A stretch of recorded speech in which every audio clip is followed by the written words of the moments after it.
Appendice sur l'âge obscur.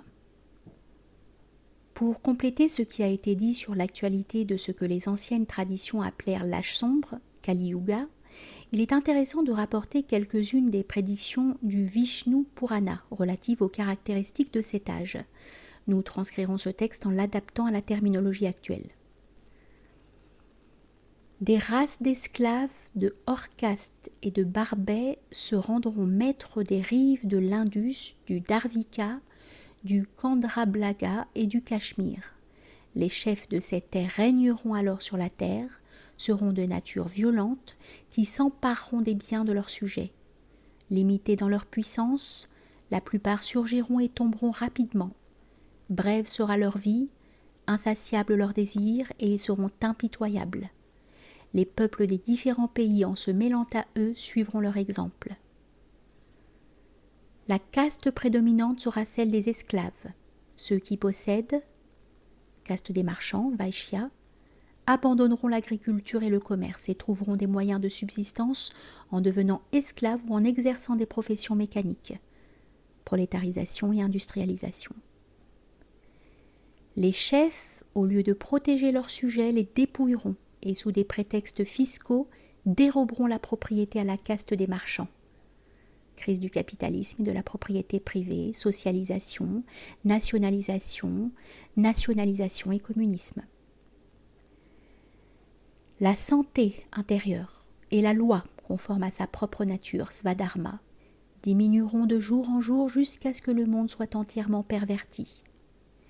Seuls les biens conféreront le rang, la quantité de dollars. Le seul mobile de la dévotion sera la santé physique. Le seul lien entre les sexes sera le plaisir. Le seul moyen de succès dans les compétitions, la fausseté. La terre ne sera appréciée que pour ses trésors minéraux, exploitation à outrance du sol, mort de la religion de la terre. Les vêtements sacerdotaux remplaceront la qualité du prêtre. La faiblesse sera la seule cause de la dépendance. Lâcheté, mort de la fidesse et de l'honneur dans les hiérarchies modernes. Une simple ablution, dénuée de la force du véritable rite, signifiera purification. La prétention salutifère des sacrements ne s'est-elle pas réduite à cela aujourd'hui ? La race sera incapable de produire des naissances divines. Détournés par les mécréants, les hommes demanderont « Quelle autorité ont les textes traditionnels ? Qui sont ces dieux qu'est la supra-humanité solaire, Brahmana ?» L'observance des castes, de l'ordre et des institutions traditionnelles déclinera durant l'âge sombre. Les mariages cesseront d'être un rite et les normes qui lient un disciple à un maître spirituel n'auront plus de force. On pensera que quiconque peut atteindre par n'importe quelle voie l'état de régénérer, la démocratie appliquée au plan de la spiritualité, les actes de dévotion qui pourront encore être exécutés ne donneront aucun résultat. Religion humanisée et conformiste. Le type de vie sera uniforme au sein d'une promiscuité générale. Celui qui distribuera le plus d'argent dominera les hommes et la lignée cessera d'être un titre à la prééminence. Fin de la noblesse traditionnelle, plutocratie. Les hommes concentreront leurs intérêts sur l'acquisition de la richesse, même si elle est malhonnête. N'importe quel homme s'imaginera être l'égal d'un brahmana, usurpation et présomption des intellectuels et de la culture moderne. Les gens éprouveront plus que jamais la terreur de la mort et la pauvreté les épouvantera. Ce n'est que pour cela que subsistera une apparence de ciel, sens des résidus religieux propres aux masses modernes. Les femmes n'obéiront pas aux maris et aux parents. Elles seront égoïstes, abjectes, désaxées, menteuses, et c'est à des dissolus qu'elles s'attacheront.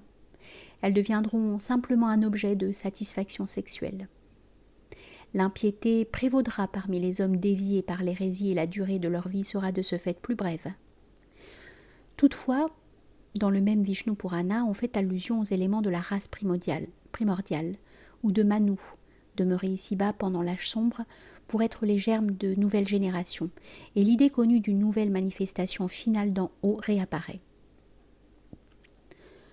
Quand les rites enseignés par les textes traditionnels et les institutions établies par la loi seront sur le point de disparaître et que le terme de l'âge sombre se rapproche, une partie de l'être divin existant par sa propre nature spirituelle selon le caractère de Brahman, qui est le commencement et la fin, descendra sur la terre. Sur la terre, il rétablira la justice, et les intelligences de ceux qui seront vivants à la fin de l'âge sombre s'éveilleront et acquerront une transparence cristalline. Les hommes ainsi changés, sous l'influence de cette époque spéciale, constitueront une semence d'êtres humains nouveaux et donneront naissance à une race qui suivra les lois de l'âge primordial, Krta Yuga. Il est dit dans le même texte que la souche dans laquelle naîtra ce principe divin est une race de Shambhala. Et Shambhala, on s'en souvient, se relie à la métaphysique du centre, du pôle, au mystère hyperboréen et aux forces de la tradition primordiale.